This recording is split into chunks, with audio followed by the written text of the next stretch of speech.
Cut it out in no time. Kind of like the computer and the VCR. Yeah. Okay, now we also have some bedtime books. We have a set of two, actually. Arthur Goes to School and Arthur's Neighborhood. And these are great because they have, here they're looking for Pal, Arthur's dog. Pal is missing. Did Pal go outside? Don't know. Where's Pal? Where's the toaster? What's in the cookie jar? These are wonderful and will keep your child busy for hours. It also has the punch-out characters where you can put them in different places around the book. So it's just get on the phone book. right now and make your important call this morning to keep programs like Arthur on the telly coming your way each and every day. 245-2345, 1-800-245-2346. And one of these fabulous thank you gifts is yours with your contribution and membership in OPB. One of our overwhelmed and overworked phone volunteers would be glad to answer your questions. As you can tell, they're just, so busy this morning. But let's get the phones ringing, 245-2345. You made a conscious choice to watch OPB. And now it's up to you to make a conscious choice to keep OPB and the programming on the air. By the way, part of the premiere pack is this really cool T-shirt right here. 245-2345, 1-800-245-2346. Call now. Gotta go. We'd like to thank the following businesses for their generous support during OPB's December membership drive. DocuMart, Colonel Pops of Portland, the Kobos Company, and Trader Joe's. Our phone volunteers in the studio are from OPB's outstanding volunteers. We couldn't do what we do without you. We could jump up to the moon, around the world in a big balloon, and every day could bring a new surprise.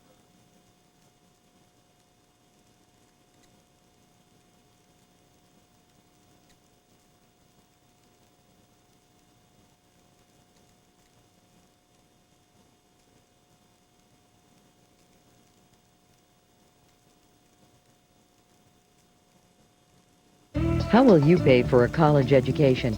Find out by calling the experts live in our studio Wednesday night at 8. Funding for local broadcast of Health Week has been provided by viewers like you and by the following. Legacy Health System, contributing to the health and wellness of the community and families like yours. Funding for Health Week is provided by the Teresa and H. John Hines III Foundation and the Hines Endowments.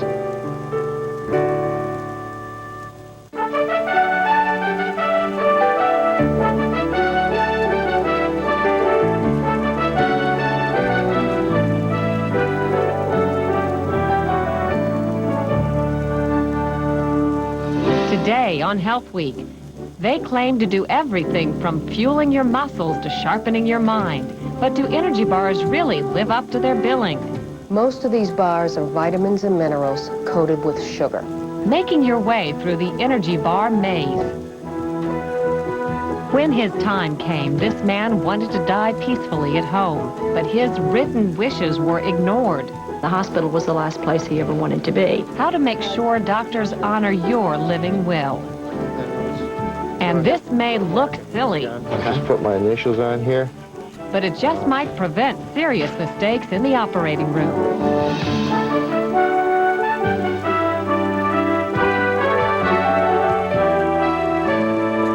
Hello, I'm Cheryl Atkinson. Welcome to Health Week. It's something most of us prefer not to think about, how our lives will end. We'd all like to die peacefully in our sleep without suffering or pain, but unfortunately that's often not the case. Many people spend days, months, even years hooked up to life support equipment.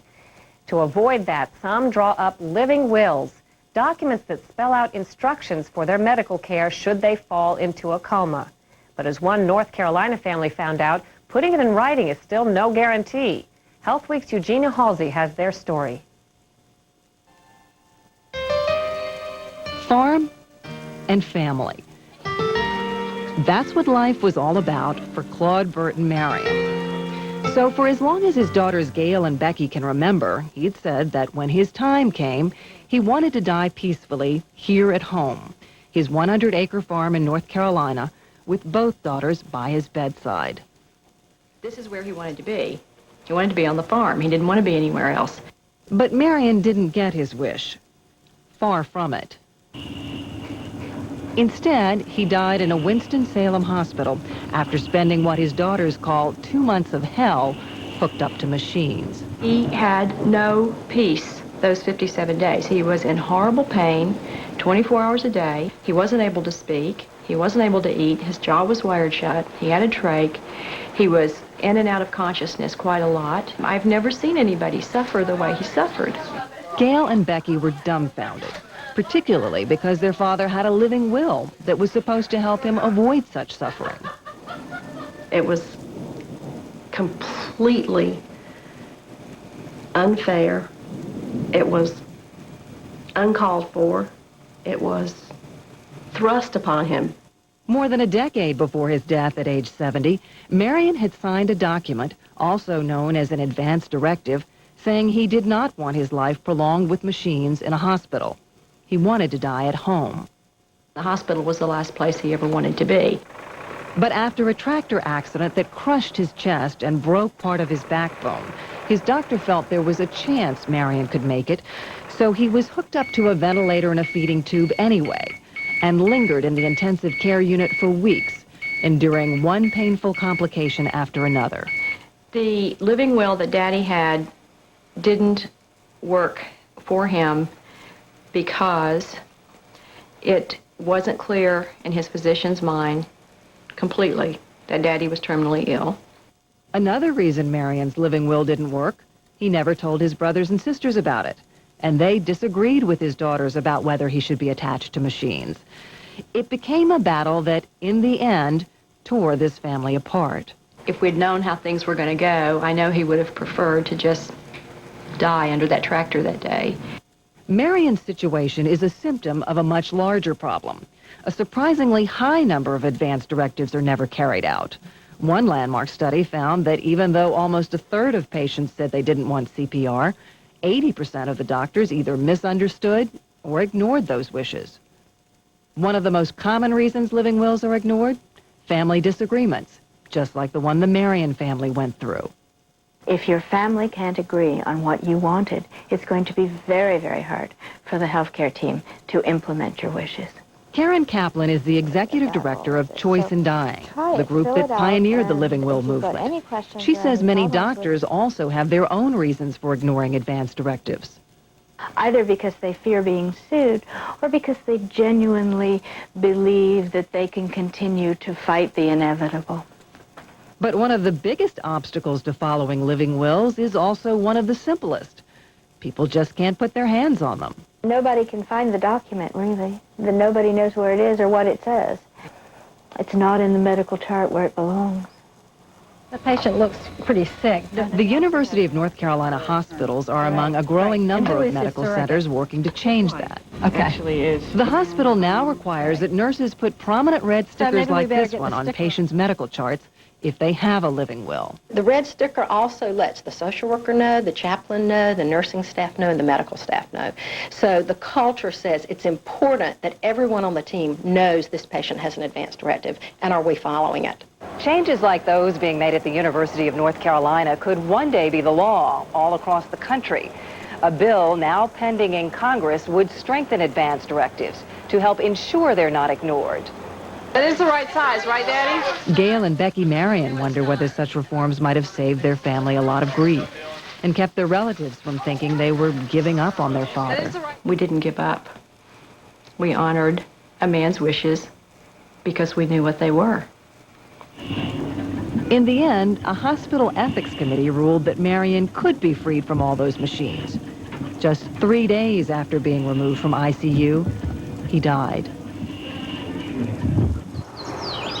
Today, as they get ready to sell the family farmhouse and reminisce about their childhood, Becky and Gail say they can't help but feel a sense of loss and failure. Nobody who draws a breath should have to go through what he did. Ever. I mean, you'd think that two very capable women should have been able to help achieve some measure of comfort for him. And I don't think we did.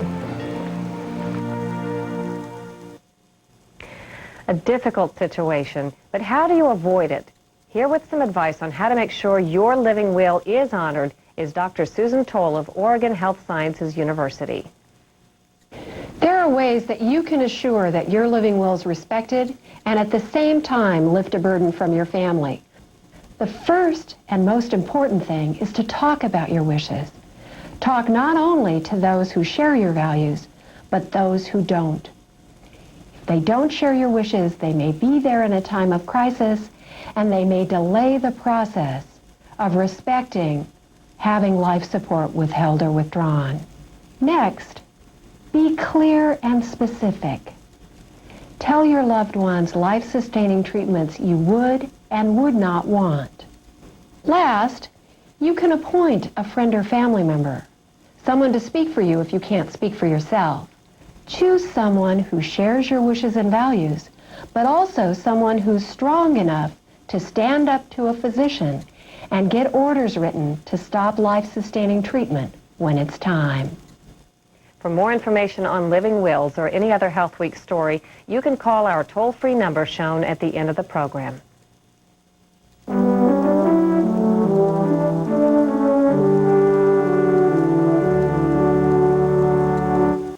I'm George Strait. The early 20th century was a time of great optimism in American medicine. Doctors could now control infectious diseases like cholera and diphtheria. Medical science seemed invincible. Then came one of the most deadly epidemics of all time. It was the spring of 1918, and the world was engulfed in war. On both sides, troops were coming down with a bad strain of influenza called the grippe or Spanish flu, which was making its way across Europe. America seemed to be spared until late August, when a much more deadly wave hit military camps near Boston. People describe scenes of horror. They describe bodies stacked like cordwood. The flu moved into the general population and spread quickly from city to city. Baltimore was one of the hardest hit. 1 in every 4 residents became sick. Some people would get sick and die within a day or two. People would become delirious. Their temperatures would be 104, 105 degrees. But what was worse was their lungs were filling up with fluid, and they were literally drowning. It was horrible. Rachel Hollis and her mother both came down with the flu. Didn't know whether you were going to live or die. Every morning I woke up and be so thankful, because I didn't know whether we went to bed, would I'd wake up the next morning. Hospitals filled beyond capacity had to turn away patients. Doctors and nurses were in short supply. There were people who waited outside of hospitals and offered money to physicians to come home and take care of their family members. That's how desperate they were. In fact, there was little doctors could do to help.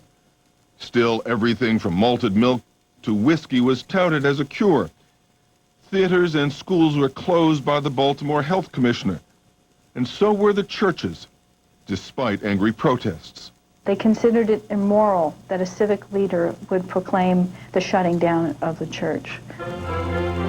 Then in November, as Americans celebrated the end of the war in Europe, the flu finally loosened its grip. As quickly as it came, it was gone. And people tried to forget it. It was so horrible. In less than a year, the flu had claimed the lives of 675,000 Americans, more than all the wars of this century combined. Worldwide, at least 20 million died. Under the right circumstances, the right influenza virus can wreak absolute devastation on the human species, and the major witness of that is the 1918 flu pandemic. Today, doctors have vaccines and drugs to fend off the flu. Still, they say another deadly flu epidemic is possible, even likely. A lesson from 1918 that, however advanced we think we are, we remain vulnerable. With 100 years of healing, I'm George Strait.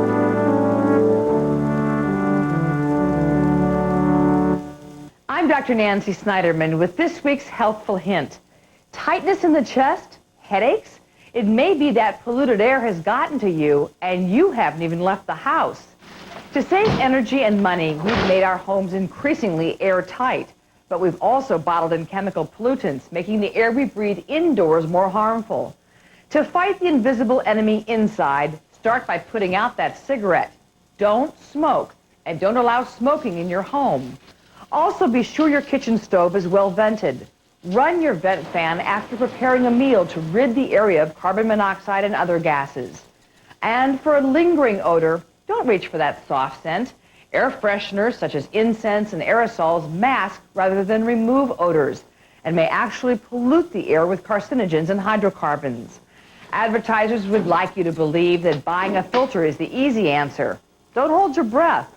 Such devices don't remove gaseous contaminants. In fact, they may produce ozone, a dangerous pollutant. The best solution for indoor pollution? Let some air in.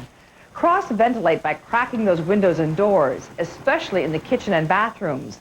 A breeze blowing in can help the pollutants flow out. With healthful hints for an airier home, I'm Dr. Nancy Snyderman. Who can resist something that looks and tastes like a candy bar but claims to be good for you? They're called energy bars, and they're catching on with everyone from top athletes to office workers. But as HealthWeek's registered dietitian Liz Weiss found out, you can't always judge a bar by its wrapper. Most of us aren't training for a marathon, but in today's fast-paced world, we often feel like we are. Perhaps that's why so many people have turned to energy bars for a quick boost during the day. And there are more than 100 different ones to choose from. You can find them in health clubs, supermarkets, pharmacies, and even vending machines. Crammed into many of these candy bar lookalikes is everything but the kitchen sink, vitamins and minerals, protein and herbs. Some claim to be food for thought, a meal on the go, even a complete meal replacement. With promises like these, no wonder they're so appealing. Former marathon runner Brian Maxwell created the first energy bar, the Power Bar, back in the 1980s. This low-fat, high-carbohydrate creation was intended to be a source of quick fuel for competitive athletes. It was really an idea to try to create a silver bullet or an advantage in my own racing. His silver bullet quickly turned to gold, making him millions of dollars. Now the original is joined by new versions geared toward both athletes and non-athletes. Sales of energy bars reached over $600 million last year, so it seems a lot of people are willing to pay a buck or two for the convenience of nutrition in a wrapper. But with names like Mocha Fudge, Chocolate Espresso, and Almond Brownie, convenience has turned to confusion. Just how nutritious are they? Well, take a look at some of the labels. For example, this bar has 50% of the recommended daily intake of calcium and 100% of vitamin C. And this bar is fortified with 100% of the recommended amounts of 10 vitamins and minerals. Okay, sounds good, but there's a catch. Most of these bars are vitamins and minerals coated with sugar. Registered dietitian Joanne Keaveney says the average bar has 20 grams or 4 teaspoons of white sugar, the same thing you'd find in 6 chocolate chip cookies. And all that sugar can add up to lots of something else, calories. Debbie Berner found that out the hard way. I became dependent on them. At one point, she ate up to 4 bars a day. I tried several different kinds. I was taking them for my lunch. I was eating them for a snack. I was eating them first thing in the morning. It got to be the point I was eating more bars than I was real food. Debbie thought eating the bars would help her burn fat and tone up. But even though she worked out almost every day, she saw very few results. I was running, I was spinning, I was doing something, but I wasn't losing the fat. If you want to use this as a snack, it might be too many calories. Debbie's experience is not uncommon, according to Keaveney.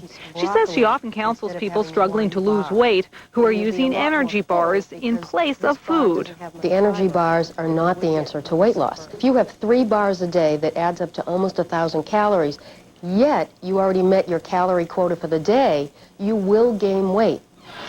If people like Debbie can't burn all those extra calories, then who can? Well, people like these guys. Experts say it's okay if you do strenuous exercise for over an hour to fuel up before and during your workout with an energy bar. But what about non-athletes just looking for a quick snack or a meal on the go? Eating energy bars is better than snacking on traditional vending machine fare like candy bars because they typically provide more nutrients and are lower in fat. Still, to many experts, they're not ideal. If you grab an energy bar when you could be eating a tuna sandwich, a couple pieces of fruit, and some beverage that's a bit more nutritious than soda, something like milk, no, it's not as good as that. But if you do it on occasion, energy bars fit in quite well. And what about the idea that these bars just make you feel, well, more energetic? That's what Debbie believes. In my head, anyway, I would get to the point where every morning I'm supposed to eat one before I work out because I'm not going to have the energy. And I thought it was going to give me that kind of hype I needed to keep going. What really kept her going was the calories, not any magic ingredients. She figured that out one day when she forgot to eat her energy bar before an exercise class. The whole way to the class, I'm thinking, there's no way that I'm going to be able to make it through this workout. So I got to the workout. It was the best workout I'd ever had. So I realized I didn't need these the way I was eating them. Now she eats fewer energy bars and more real food. An hour before I go to work out, I might have a handful of cereal or some kind of high carbohydrate, maybe some peanut butter with an apple or something that's going to give me a mix. And it's cheaper, and it's better for you. Maybe so, but don't expect sales of energy bars to run out of steam. As long as there are people looking for a quick fix, there will be products promising to give it. All right, so to get some advice on which energy bars to buy, I recently talked with Dr. Pamela Peek, a dietary expert from the University of Maryland School of Medicine. I'm still confused because there are so many different kinds of energy bars. How would I know which one does what?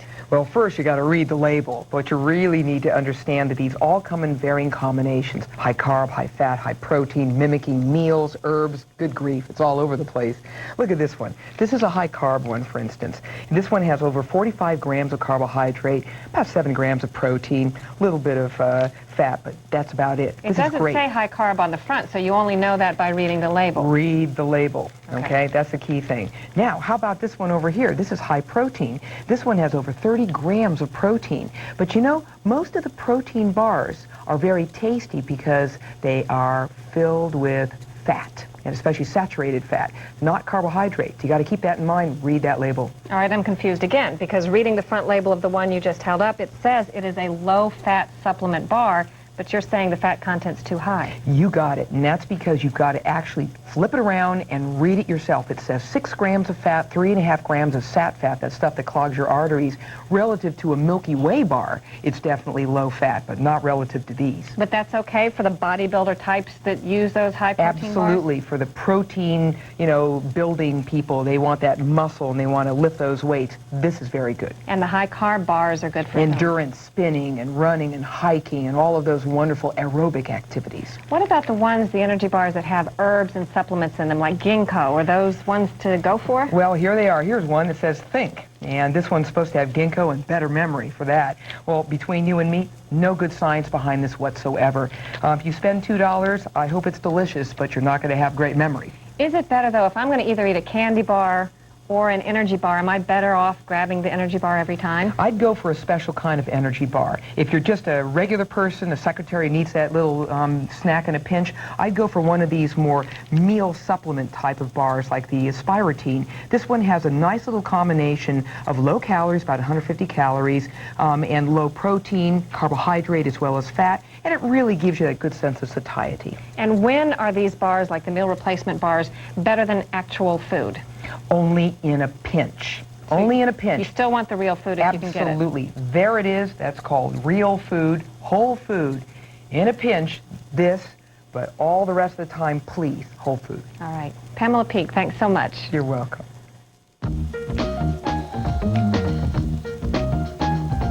Hello, I'm Graham Kerr with The Taste of Health. This time a linguine with seafood, and I bet you think it's got one of those creamy sauces. No, we're going to have a go with a marinara sauce, which is amazing. Literally hundreds of calories less. Here, 2 ounces of shrimp and little baby scallops in the pan, just nice and ready. And in here, 3 peppers. And these are roasted red peppers. Look what it does to it. See how it makes it glisten? And then, on top of that, the marinara sauce itself, the red sauce, the famous one. This time made smoother and deeper with just a little bit of roasted garlic into it. Oh, great. Now, pop that down over the top of the linguine and surround it around the outside with the zucchini, a little bit of dusting of dill over the top, and just a little suspicion of balsamic vinegar, just to make the whole thing go down nicely. Graham Camp, taste of health, hundreds less calories. If you'd like that recipe for Graham's low-fat linguine, check out the HealthWeek website. To reach our homepage, go to PBS Online at pbs.org.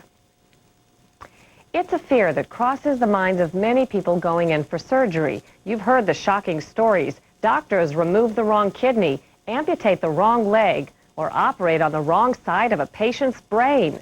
Now the American Academy of Orthopedic Surgeons is recommending a simple step that could make such mistakes a thing of the past. Thanks, John.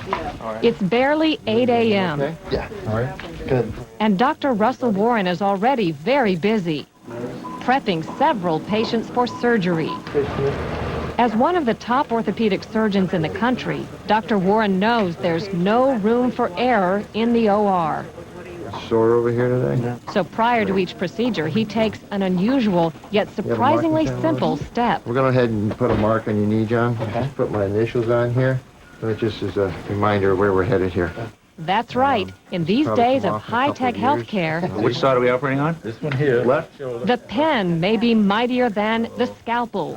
More and more surgeons are now making it standard operating procedure to sign their site. Turn up the flow to 200 for a moment. It's a move meant to prevent one of the most horrifying mistakes in medicine, operating on the wrong part of the body. Put the tourniquet up for about 20, 30 minutes, okay? The recommendation follows a recent report which documented more than 300 cases of wrong site surgery over a decade. It all starts with a basic question. Now, which shoulder are we doing today? The right. The right shoulder. Patients are a little bit taken back in the beginning if you say, well, which knee are we doing?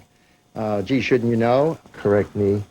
Signing your site is just the latest in a long list of steps hospitals now take to make sure, for example, that the right is, in fact, the right one. That made me feel good, but they also put on this big sticker, wrong knee, or other knee. So I feel pretty good hands. It's just like a pilot would in a plane, just starting from what do my notes say?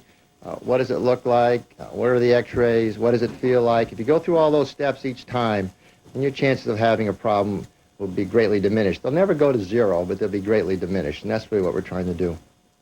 And in case you're wondering, those marks the surgeons are making aren't permanent. The ink usually wears off within about a week. That's all for this week. Thank you for joining us. I'm Cheryl Atkinson. Be well. For general information about stories in this edition of Health Week, please call 1-888-562-8300 or write to the address on your screen. Funding for Health Week is provided by the Teresa and H. John Hines III Foundation and the Hines Endowments. He's the Grammy-winning singer-songwriter who breaks the musical boundaries of country music. Watch OPB for Lyle Lovett Going Home Tonight at 8. Stay with OPB. The Nightly Business Report is next.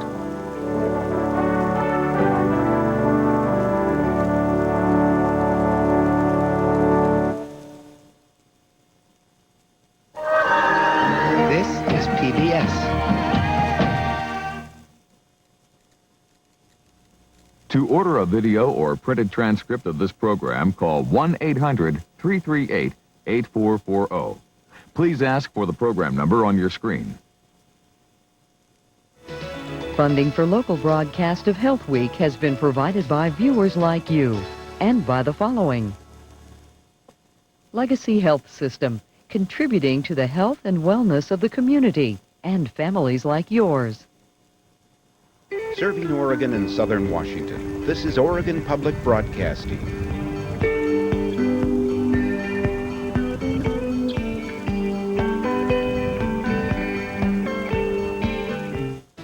Funding for local broadcast of the Nightly Business Report has been provided by viewers like you and by the following. The people of Union Bank of California. For more than 75 years, providing Oregonians with banking, trust, and private financial expertise. The companies of CNF Transportation, Emory Worldwide, Conway Transportation Services, and Menlo Logistics. CNF Transportation, where ideas carry weight.